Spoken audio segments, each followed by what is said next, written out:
გაეროს ბავშვთა ფონდი მოხარულია, რომ საშუალება აქვს ენერგეტიკის სასწავლო ცენტრთან ერთად საგანმანათლებლო პროგრამები ჩაატაროს მოსწავლეებთან, ახალგაზრდებთან, რომლის საშუალებითაც მოსწავლეებს მიეწოდებათ ინფორმაცია წყლის რესურსების შესახებ. მათ შორის ძალიან მნიშვნელოვანია უსაფრთხო წყლის მნიშვნელობა ბავშვის ჯანმრთელობისა და განვითარებისათვის, ასევე წყალთან დაკავშირებულ იმ კატასტროფებზე, რომლებისთვისაც ბავშვებს უნდა ჰქონდეთ სათანადო მზაობა და ზოგადად მიიღონ ინფორმაცია კლიმატის ცვლილების შესახებ, რამდენადაც ეს საკითხები ეხება მათ მომავალს, მათ უსაფრთხო განვითარებას. უკვე რამდენიმე წელია ჩვენ თანამშრომლობთ ამ მიმართულებით და ვატარებთ ამგვარ პროექტებს და იმედი გვაქვს, რომ მსგავსი საგანმანათლებლო პროგრამებით ბავშვებს და მოზარდებს მიეცემათ საშუალება, რომ უფრო შეიძინონ ის ცოდნა და უნარები, რომელიც მათ მოამზადებს იმ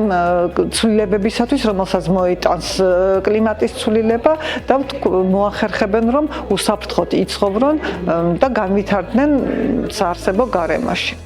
ვაგრძელებთ ტრენინგებს ქალაქ ფოთში კლიმატის ცვლილებასა და სასმელი წყლის დაბინძურების რისკებზე. დაინტერესება ძალიან დიდია. ახალგაზრდები კარგად იცნობენ თავიანთ მშობლიურ რეგიონს, თავიანთ მშობლიურ ქალაქს, მასთან დაკავშირებულ გამოწვევებს. ჩვენ მხრიდან შევესწრებით მივაწოდოთ ყველა საკვანძო ინფორმაცია, რაც მათ ხელს შეუწყობთ, რომ იცხოვრონ უსაფრთხოდ. გარშემოუყოფებსაც მიაწოდონ ინფორმაცია უსაფრთხო სასმელ წყალზე, ჰაერის დაბინძურებაზე და მოხარული ვიქნებით უკვე თავიანთ მომავალ საქმიანობასაც ამ სფეროს დაუკავშირებენ.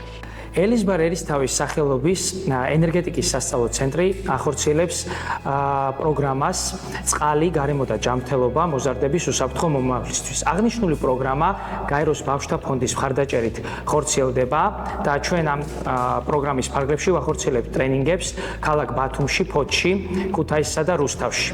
ტრენინგების მიზანია სკოლის მოსწავლეებს გავაცნოთ წყლის რესურსების შესახებ ინფორმაცია, წყლის უსაფრთხოების, გარემოს, ჯანმრთელობის, კლიმატის შესახებ მივაწოდოთ მნიშვნელოვანი ინფორმაცია, რომელიც ძალიან წაადგებათ მათ როგორც ყოველდღიურ ცხოვრებაში, ასევე კარიერულად მომავალში თუ აღნიშნულ პროგრამას აირჩევენ. UNICEF-ის დაფინანსებით და საქართველოს ენერგეტიკისა და წყალმომარაგების მარეგულირებელი ეროვნული კომისიის თანადგომით და აქტიური ჩართულობით ენერგეტიკის სასწავლო ცენტრი ამ მეტად მნიშვნელოვან პროექტს უკვე მეორე წელი ახორციელებს.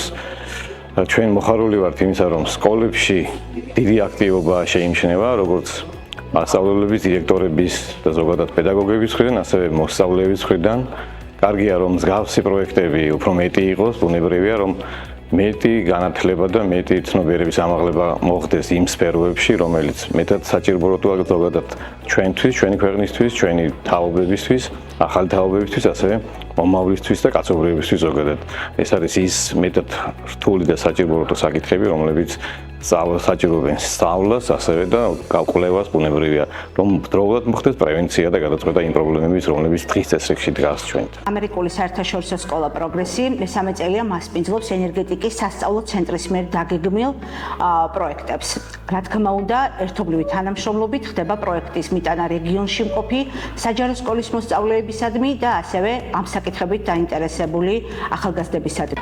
ჩვენი სკოლა ხშირად ატარებს სხვადასხვა სახის აქტივობებს, რაც გვაწვდის არაფორმალურ განათლებას, ასევე ჩვენი სკოლა ხშირად მასპინძლობს სხვა სკოლებს, რაც აძლევს სხვა ბავშვებსაც იმის შანსს, რომ დაესწრონ მსგავს პროექტებს. დღევანდელი აქტივობა იყო ძალიან საინტერესო და მნიშვნელოვანი, რადგან ის ეხებოდა ძალიან მწვავე პრობლემებს, რომლებიც არის კავშირში ჩვენს თაობასთან. დღეს ჩვენ ვისაუბრეთ წყალზე და მის გამოყენებაზე, ასევე კლიმატის ცვლილებაზე. პირველ რიგში გავიგეთ თუ რა გზას გადის წყალი ჩვენამდე მოსასვლელად, სუფთა წყალი. ასევე რა უჩნდება ეს ყველაფერი სახელმწიფოს. ასევე გავიგეთ კლიმატის ცვლილებაზე, თუ რამდენად საზიანო არის ის ადამიანებისთვის და ფლორასა და ფაუნასთვის. თუ რამდენად ყურადღებით უნდა მოაქციოთ ამ საქმეს.